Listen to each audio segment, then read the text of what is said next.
We're diving straight into something that, well, it sounds grand, but it can often turn sour when we talk about huge international sporting events. I mean, the white elephant, you know the term, right? Absolutely. It's quite a vivid phrase. It actually takes us back to 17th century European accounts of Southeast Asia, specifically places like Siam and Burma. Oh, right. With the pale-skinned elephants. Exactly. They were revered, you see, symbols of wealth, status. Hmm. But, and this is the key part, they were sort of useless for actual work, a really costly thing to own. And wasn't there that story about the Siamese kings, how they'd gift them to courtiers they weren't happy with? That's the legend, yeah. It looks like this amazing gift, a huge honor, but the upkeep costs would just, well, ruin the courtier financially. So when we talk about it with things like the Olympics, we mean those massive, expensive stadiums or infrastructure projects that just kind of sit there afterwards. Precisely. Underused, draining money, long after the athletes have gone home, they become these burdens. Okay. So to really get our teeth into this today, we've pulled together some interesting sources. We have. We'll be looking at an academic paper from Taylor and Francis that really dissects the planning and design for London's 2012 venues. Okay. Then there's an Econ Store article about public opinion, referenda related to the Olympics. Right. And the human side, too. Yes, an AP News report looking at displacement of people because of the Paris Olympics preparations, Yeah. and also a doctoral thesis from Loughborough University, which is fascinating. It examines the Seoul 1988 Games and their impact on Korean society. Quite a range, then. So our mission for this deep dive is pretty clear. Understand the complexities here. Hosting these massive events. What are the promises? What are the challenges? And crucially, what kind of legacy actually gets left behind? We'll draw lessons from London, from Seoul, look at the social impacts like in Paris. All while keeping that core promise in mind. Trying to avoid these costly, underused white elephants. Okay, let's get into it. London 2012. They were very upfront about wanting to avoid this exact problem, weren't they? Oh, absolutely. That Taylor and Francis paper really emphasizes it. Right from the beginning, London was determined not to repeat the mistakes they'd seen elsewhere. So after they won the bid in 2005, what happened? Well, they put a huge emphasis on planning, really proactive planning. They didn't just wait around. They really hit the ground running then. Seems like it. Master plans were commissioned straight away, not just for the Games, but also the Paralympics, and importantly, for the long-term transformation, the Legacy Transformation Plan. Legacy transformation, okay. Yeah. And they set up a specific team, the Planning Decisions Team, inside the Olympic Delivery Authority, the ODA, and they brought in big urban planning firms like EW really early on, 2006, I think it was, to lead the master planning. Okay, EW. For those of us maybe not deep in urban planning, what's their role? What does a firm like that actually do in this context? Right. Well, think of them as architects, but not just for single buildings. They design whole districts, large-scale urban areas. Getting them involved so early was about shaping that long-term vision for the Olympic Park, beyond just the event itself. Makes sense. And this whole approach led to developing what they first called the Legacy Master Plan Framework, the LMF. Later, in 2010, it got renamed the Legacy Communities Scheme, or LCS. So the LMF, then the LCS, these were basically the blueprints for what the Olympic Park would become after the Games. Exactly that, the big picture plan. Not just for the 2 weeks of competition, but how the park would fit into London, how it would be used for decades. It covered everything: housing, transport, business, green spaces. Ambitious. Very. The goal was literally creating a new piece of city by 2031. And a key idea was to move away from those, isolated sports zones that only served one purpose. Yeah, that always seemed like a potential pitfall. Build something massive for one specific sport and then... Right. So they were thinking about future demand, trying to make sure these venues became real community assets. The paper even mentions historical examples like Verona in Italy, where ancient Roman arenas are still part of the city life today. That's a powerful image, isn't it? Blending the old, or in this case, the Games new, with the ongoing life of the city. It is. They wanted a compact, mixed-use, walkable place. It fit with the government's wider urban regeneration goals, too. But, and here's the but the Taylor and Francis paper brings up. Ah, okay, the twist. Despite all this planning, all these good intentions, London still had a major cost overrun. Really? After all that focus on legacy. Yes. And maybe the most worrying sign was the main Olympic Stadium itself. By 2012, it was genuinely at risk of becoming the very symbol of a white elephant they tried so hard to avoid. Wow. So even with that level of detailed forward-thinking planning, It just shows how incredibly difficult it is to control costs and guarantee outcomes on projects of this sheer scale and complexity. The best intentions aren't always enough, it seems. that's quite sobering, isn't it? Makes you wonder if it's almost an inherent risk you can't fully eliminate. Okay, let's switch gears completely. Let's look at Seoul 1988. We've got that Lavra University thesis. What was the backdrop in South Korea leading up to those games? Well, Seoul 88 happened in a really specific context.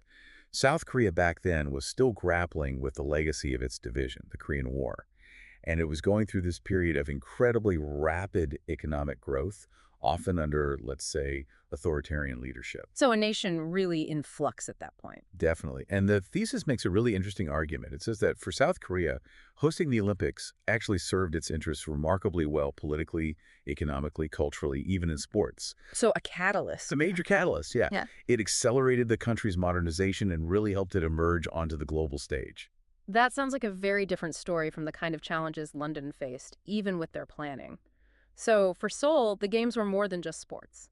A strategic national project? Absolutely. The thesis really digs into the political drivers. South Korea at the time had a military government under President Chun Doo-hwan. Hosting the Olympics was seen as this powerful way to, well, boost the regime's legitimacy, increase national pride, and project a much more positive image internationally. Kind of announcing their arrival. Pretty much. And wasn't straightforward. They faced big hurdles. Opposition from North Korea naturally, and real concerns about boycotts from socialist countries. Right. The fact Seoul even won the bid was apparently quite a surprise. And winning triggered this absolutely massive national effort to prepare. And the thesis argues the results, the legacy, were largely positive, beyond just the stadiums. Hugely positive, according to the research. It details a whole range of impacts. First, a big boost to national image and pride, leading to more self-confidence within South Korea. Okay. Economically, massive benefits from infrastructure development, think subway expansions, the 88 Expressway. Plus, it dramatically raised the global profile of Korean companies, Samsung, Hyundai. Yeah. And tourism got a significant boost too. That's quite a list already. But the impact went deeper, something about political change. Yes, that's a really key point in the thesis. It suggests the Olympics indirectly helped push forward democratic development in South Korea. It helped create a climate that contributed to the end of military rule later on. Wow, okay. And it also helped smooth international relations, even with Eastern Bloc countries. Culturally, too, there was a lift. More global exposure helped grow South Korea's film and drama industries.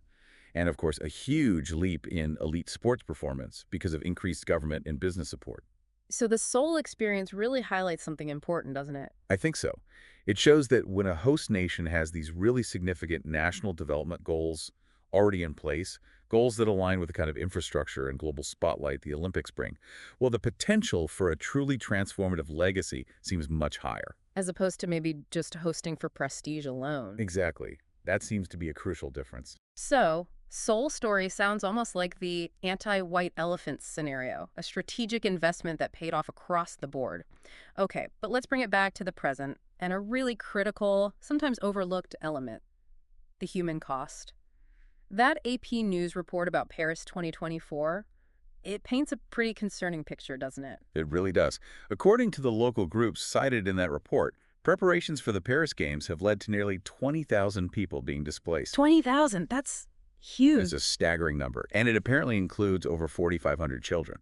The report mentions a big surge in eviction operations. French officials, it notes, didn't immediately respond to those estimates, but still, the figures from the associations are stark. It's such a sharp reminder, isn't it? We focus on the spectacle, the medals, the new buildings, but there's this very real impact on people's lives right there on the ground. Absolutely. And this ties directly into that Econ Store paper on public opinion and referenda. What does that research tell us? Well, it basically shows that when the public actually gets involved, like through referenda on bids, these concerns about negative impacts really come to the surface. Right. It's not just worries about, say, environmental damage, although that's there too. It's very much about the social side, fears about rising rents, real estate costs skyrocketing. Which can push people out. Displacement, just like the Paris report suggests. Exactly. It disproportionately hits vulnerable people.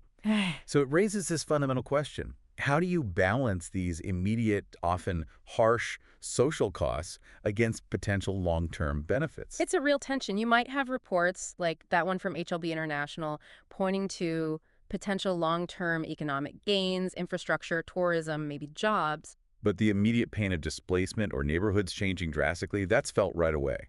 And if those costs aren't handled really carefully and fairly, you risk serious public dissatisfaction, right? Definitely. So, how can cities try to minimize these downsides and minimize the risk of those costly white elephants? Let's loop back to London for a sec, and that Taylor and Francis paper's ideas on flexibility in venue planning. That seemed like one potential answer. It's a really critical strategy, yeah. Mm. The paper argues that designing venues with adaptability baked in from the start is key to stopping them becoming useless afterwards. So, flexibility means what exactly in this context? Well, it covers a few things. The overall size and shape of stadiums, obviously, Mhm. but also things like spectator sightlines, whether they have roofs or not, the whole relationship between the seats and the playing area. Designing for more than one possible future use, essentially. That's the idea. And the paper gives some concrete examples of how you achieve that. Things like incorporating movable or kinetic elements. Kinetic elements, like moving parts. Yeah, exactly. A retractable roof is a classic example. Covers the stadium for some events, opens it up for others, makes it usable in different weather for different kinds of shows or sports. Okay, that makes sense. Or rollout pitches, where the actual playing surface can be moved out of the stadium. Mobile stands, too, where seating sections can be rearranged or even removed entirely. Adaptable seating. Right. They mentioned the Montreal Stadium from '76 as an early, maybe not entirely successful attempt at this kind of thing. Ah, yes, the big O.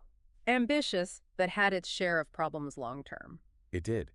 But the paper also brings up another concept: megastructures. Megastructures. Sounds big. Well, they are. But the idea is about creating these large, fundamentally adaptable buildings that are designed from the outset to be potentially subdivided later on. Ah, so not just one big empty space forever. Exactly. You build a large frame, maybe, that can then house different things over time. It could host elite sports during the games, but later be adapted for community sports, maybe offices, other uses entirely, ensuring it stays useful long term. It's all about that future proofing, isn't it? Thinking beyond the 2-week party. And of course, the massive elephant in the room, often literally, is the cost. That HLB International report, the figures on cost overruns are pretty wild. They really are eye-watering. The report found that recent Summer Olympics, on average, blew their initial budgets by a staggering 185%. 185%. Yes. And the three games just before Paris cost a combined total of something like $51 billion. And that's often excluding all the extra infrastructure spending that goes alongside the games roads, airports, etc. Wow. That's just astronomical. And you have to assume that ultimately comes from taxpayers mostly. That's generally where a large chunk of overrun costs ends up, yes. Which is why understanding what drives these overruns is so important for anyone interested in how public money gets spent. It's hardly surprising then that the IOC, the International Olympic Committee, is trying to push for a change. No, not surprising at all. Fewer and fewer cities are actually willing to take on that kind of financial risk and burden. So the IOC is definitely aiming for a more cost-effective, more sustainable model going forward. Which brings us right back to avoiding those white elephants.